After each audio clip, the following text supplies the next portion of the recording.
ॐ नमो भगवते वासुदेवाय।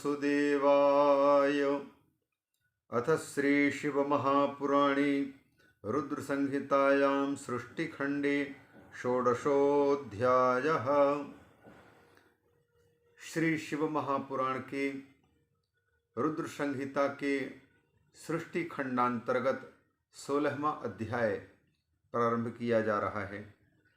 इस अध्याय में 50 श्लोकों में ब्रह्मा जी के संतानों का वर्णन और इसी प्रसंग में सती और शिव की महत्ता का प्रतिपादन किया गया है। क्योंकि यह सृष्टि खंड है और इस सृष्टि खंड के अध्याय क्रमांक 6वें से सृष्टि प्रक्रिया का वर्णन करते हुए रोमहर्षण ऋषि जी नैमिषारण्यवासी मुनियों को भगवान शिव की महिमा दिखा रहे हैं और भगवान ब्रह्मा नारद जी को भगवान शिव की महत्ता प्रतिपादित कर रहे हैं। ब्रह्मा जी नारद जी के सामने कहते हैं, सृष्टि के कार्य को बताते हुए कहते हैं कि मैंने ही सब कुछ किया है और यह सारा का सारा सृष्टि कार्य भगवान महादेव की कृपा से मैं कर पाया हूं। यही बात यहां कह रहे हैं। ब्रह्मोवाच शब्दादीनि च भूतानि पंचीकृत्वाहमात्मना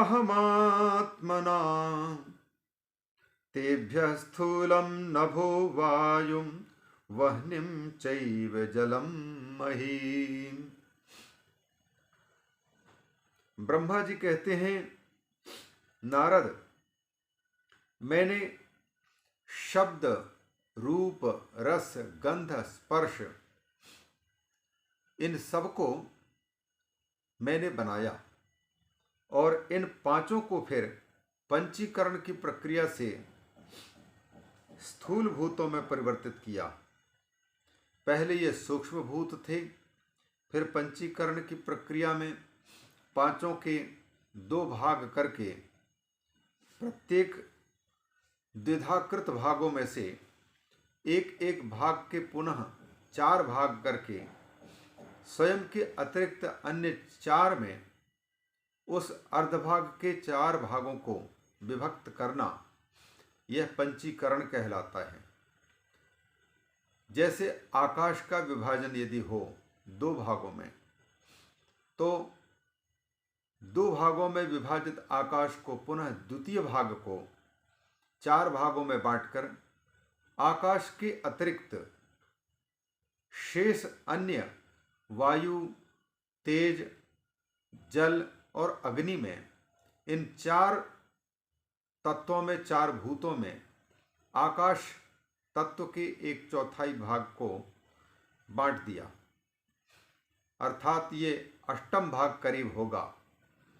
और इसी प्रकार से प्रत्येक तत्व का जब किया तो स्वयं तो आधा है प्रत्येक तत्व और शेष 4 भूतों के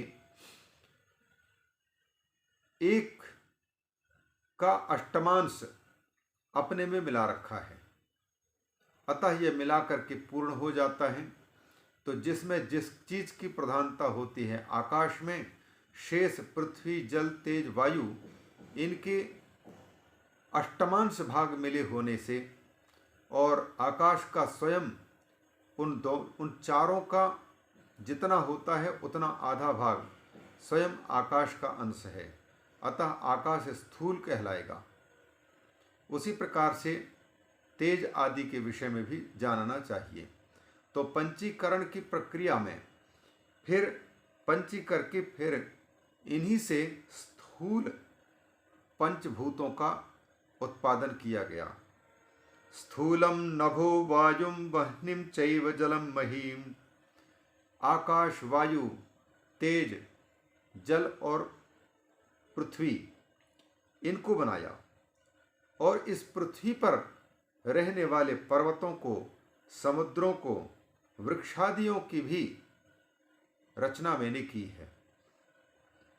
इनके साथ साथ में कहते हैं पर्वतांश समुद्रांश वृक्षादीनपि नारद कलादि युग पर्यंतान कालानन्यानवासृजम। कलादि, कला, काष्ठा, क्षण, लव, निमेष, होरा, मुहूर्त आदि से लेकर के और युग पर्यंत, सतयुग, त्रेता, द्वापर, कलयुग, फिर इन चारों युगों को मिलाकर के चतुर्युग, फिर 1000 चतुर्युग का एक कल्प, इस प्रकार से युग पर्यंत, परार्ध पर्यंत इन सब कार्य काल के छोटे छोटे अंशों को विभाजित हमने किया। कलादि युग पर्यंतान कालान अन्यान अवासृजम, अन्य अन्य काल के टुकड़ों को भी हमने उनकी कल्पना की। सृष्ट्यंतान अपरांश्चापि नाहम तुष्टो भवम मुनि। इस प्रकार से सृष्टि कार्य में लगे रह करके मैंने सृष्ट्यंतान, सृष्टि और अंत अर्थात उत्पत्ति और नाशवान, उत्पत्ति और विनाश, यहाँ तक उत्पत्ति और विनाश वाले जितने भी सृष्टि हो सकती थी उतनी सृष्टि हमने की। और इनके अतिरिक्त अपरांश चापी और भी बहुत से पदार्थों का मैंने निर्माण किया। लेकिन इतनी सारी सृष्टि करने के बाद भी मुझे तुष्टि नहीं मिली, संतुष्टि नहीं हुई, मुझे प्रसन्नता नहीं मिली। नाहम तुष्टो भवम मुने, नारद मुझे कोई प्रसन्नता नहीं हुई इतनी सारी सृष्टि करने के बाद भी। ततो ध्यात्वा शिवम सांबम साधकानसृजम मुने। इसके बाद मैंने भगवान शिव की आज्ञा से, क्योंकि सृष्टि कार्य में प्रवृत्त हुआ था, अतः सृष्टि संतुष्टिकरी नहीं बन रही थी, तो मैंने भगवान शिव को ही स्मरण किया। ध्यात्वा शिवम सांबम साधकान असृजम मुनि। तब फिर साधन परायण पुरुषों की सृष्टि हो पाई, अर्थात जिनके द्वारा साधना की जा सके और साधना करके धर्म, अर्थ, काम, मोक्ष इन 4 पुरुषार्थों को प्राप्त किया जा सके। मुक्ति की प्राप्ति का उपाय रूप शरीर, ऐसे शरीरों की रचना करने के क्रम में मनुष्य की जब रचना हुई तब हमें यह संतुष्टि मिली कि अब यह मोक्ष का, धर्म का, अर्थ का और भोग का साधन है। शरीर माध्यम खलु धर्म साधनम। तो इस साधन को पाकर के साधक अब इस शरीर में बैठा हुआ जीवात्मा वह सिद्धि तक पहुंच जाएगा, सिद्ध परमात्मा को साधने में सफल हो पाएगा या मुक्ति साधने में सफल हो पाएगा। तो इनको पाकर के मुझे फिर अच्छा लगा। तो कौन कौन से साधकों को सृजा, साधन परायण किनकी रचना की, बताते हैं नाम।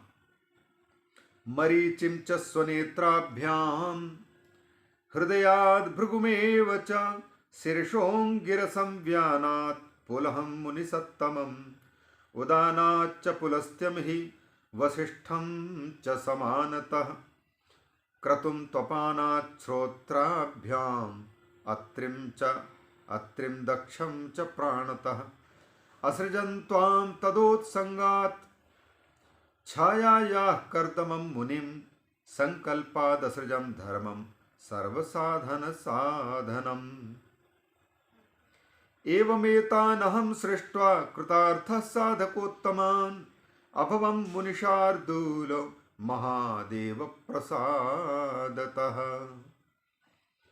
मैंने मरीचि को उत्पन्न किया अपने नेत्रों से। मरीचिम स्वनेत्राभ्याम हृदयाद भृगुम एवचा, हृदय से भृगु ऋषि को उत्पन्न किया। शीर्षों गिरसम, मस्तिष्क से, सिर से अंगिरा ऋषि को उत्पन्न किया। व्यानात पुलहम, व्यान वायु से पुलह ऋषि को जन्म दिया, जो कि मुनि सत्तम है, श्रेष्ठ मुनि कहलाते हैं। उदानाच्च पुलस्त्यम ही, उदान वायु से पुलस्त ऋषि की सृष्टि की, वसिष्ठम च समानतः, और समान वायु से वशिष्ठ को उत्पन्न किया। क्रतुम त्वपानात् श्रोत्राभ्याम, अपान वायु से क्रतु ऋषि की सृष्टि हुई। श्रोत्राभ्याम अत्रिम, अत्रि ऋषि को दोनों श्रोत्रों से, दोनों कानों से उत्पन्न किया। अत्रिम दक्षम च प्राणतः, प्राण से दक्ष को उत्पन्न किया।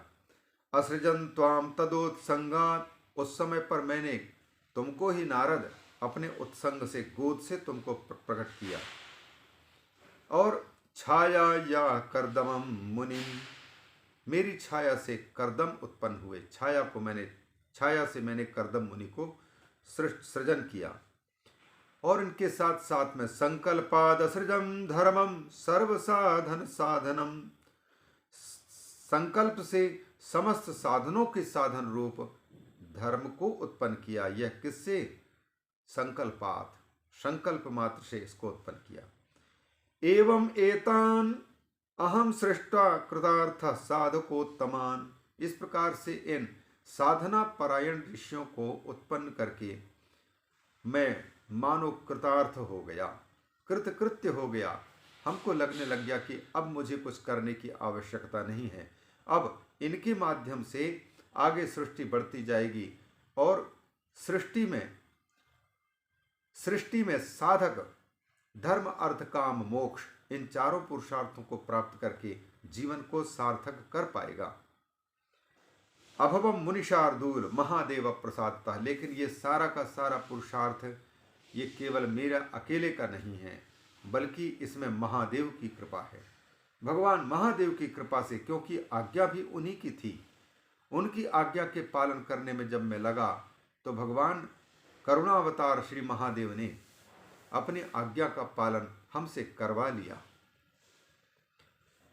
ततो मदाज्ञया तात धर्म संकल्प संभव, फिर नारद, मैंने अभी अभी जैसे बताया कि संकल्प से धर्म को उत्पन्न किया, उसी धर्म को मैंने आज्ञा दी, तो वो मेरी आज्ञा से संकल्प से संभूत धर्म ने मानवम रूपमापन्नः साधकैस्तु प्रवर्तितः,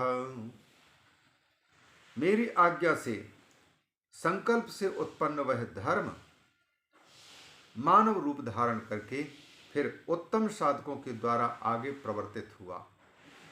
अच्छे अच्छे साधकों के द्वारा धर्म के आगे आगे ये वृद्धि होती गई। मानवम रूपमापन्नः साधकैस्तु प्रवर्तितः, साधकों ने उसको आगे बढ़ाया।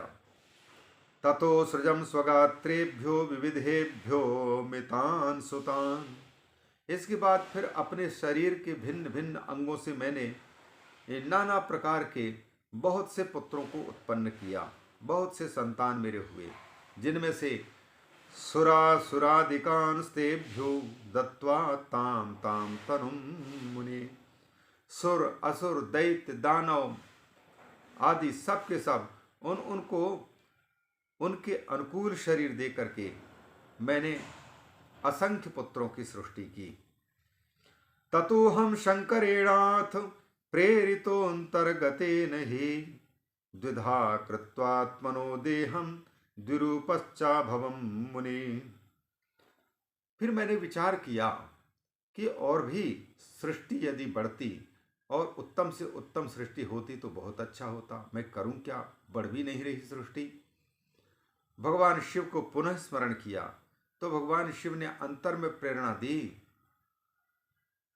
स्वयं भगवान ने अर्धनारीश्वर के रूप में प्रकट करके दिखाया था और संकेत यह किया था कि इस जगत में मैं अकेला ही हूँ, मैं ही अपने आप को नारी रूप से विभक्त करके और पुरुष रूप से विभक्त करके नर नारी मयम जगत के रूप में खेल रहा हूँ। यह प्रेरणा भगवान महादेव की कृपा से मेरे अंतर में हुई तो हमने सोचा कि क्यों ना हम भी वैसे हों। तो अपने शरीर के अर्धभाग को नारी की कल्पना, दाहिने भाग में पुरुष की कल्पना मेरे चित्त में होती रही। भगवान सांब सदाशिव अर्धनारीश्वर का ध्यान जाता आता रहा। भगवान की कृपा से मैं इसी शरीर के 2 भाग करने में समर्थ हो पाया। ततो हम शंकरेणाथ प्रेरितोंतर्गतेन ही, मेरे अंतर में प्रविष्ट भगवान शंकर की प्रेरणा हुई और उसी प्रेरणा के अनुसार मैंने आत्मनः देहम द्विधा कृत्वा, मैंने अपने ही देह के 2 भागों में कल्पना की और द्विरूपश्चा भवम मुने, नारद मैं 2 भागों में हो गया। एक तो स्वयं अकेले स्वतंत्र रूप से और दूसरे मेरे ही शरीर के 2 भाग स्पष्ट सामने आ गए, एक स्त्री का रूप, एक पुरुष का रूप। अर्धेन नारी पुरुषश्चार्धेन संततो मुने, आधे के नारी और आधे अंग आधा शरीर पुरुष का बन गया। 2 पुरुष और स्त्री ये दोनों के दोनों मेरे सामने प्रकट हो गए। सतस्याम असृजद्वंद्वम सर्वसाधनमुत्तमम, मैंने उनको प्रेरित किया और मेरी प्रेरणा से उस पुरुष रूप में विभक्त मैंने ही अपने वाम भाग से प्रकट नारी में संतान पैदा किया। सर्वसाधनम उत्तमम द्वंद्व था, ये समस्त सर्वसाधन समर्थ उत्तम जोड़े को उत्पन्न करने के बाद हमारी प्रेरणा से फिर उसी ने, पुरुष ने उस स्त्री में संतान को प्रवर्तित किया। स्वयंभुवो मनुस्तत्र पुरुषः परम साधनम, शतरूपाभिधा नारी योगिनी सा तपस्विनी। स्वयंभू मेरा नाम है और मेरे शरीर से प्रकट होने के कारण वो स्वयंभू कहलाया, मनु बना। और उनके साथ में जो स्त्री थी वो सैकड़ों रूप धारण करने में समर्थ थी, क्योंकि वो योगिनी है, क्योंकि वो तपस्विनी भी है। अतः वो तपस्विनी योगिनी शतम रूपाणी यस्या, सैकड़ों रूप धारण कर सकती थी, वो शतरूपा थी। पुरुष रूप जो था वो स्वयंभू, यह परम साधक के रूप में दोनों प्रकट हो गए और साधन करने में समर्थ हुए। और इसके बाद फिर उस शतरूपा ने और मनु ने क्या किया, इस बात को अग्रिम भाग में हम लोग श्रवण करें।